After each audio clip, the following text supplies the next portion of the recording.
ভাঙাচোরা এই প্রাচীরের কিছু অংশ এখনও দাঁড়িয়ে আছে ঠিক এই তেওতা জমিদার বাড়ির।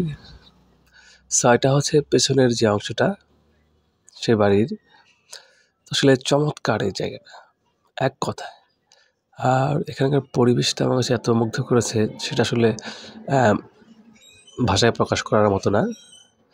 তবে কিছু কিছু স্থান কাল সেখানে আপনি সরেজমিনে থাকতে পারলে সেখানকার সেই সময়কার মানুষের জীবনযাপন আর কাটানো দিনগুলোর কথা কিছুটা হলেও আপনি আঁচ করতে পারবেন।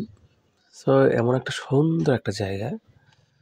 আর সেখানে আপনি আসলে সেই সময়টা যখন একটা সময় এখানে মানুষ বাস করত তখন তাদের যে জীবনধারা, তাদের যে চলাফেরা, সেইখানকার মানুষের সে একটা আধুনিক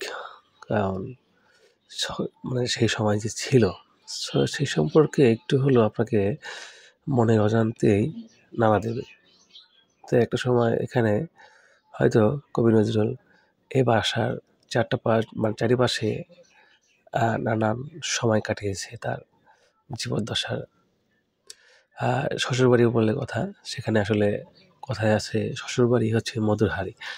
সেই বিষয়টা হচ্ছে এখানে সেই সময়তে তিনি অনেক সময় কাটিয়েছে এখানে তার লেখালেখি জীবদ্দশায়।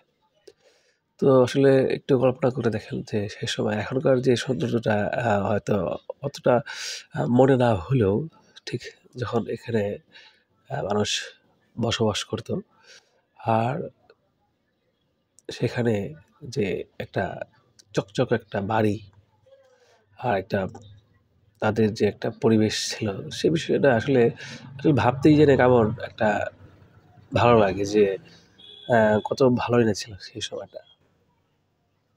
তো আসলে সেই বিষয়গুলো নিয়ে একটু কথা বলছিলাম। আর এই বাড়িটা আসলে এখন যেহেতু পরিত্যক্ত একেবারেই, হয়তো যেকোনো সময় ভূমিকম্প-টম্প হয়ে গেলে এখন যে অবস্থাটা আছে সেটা হয়তোবা থাকবে না।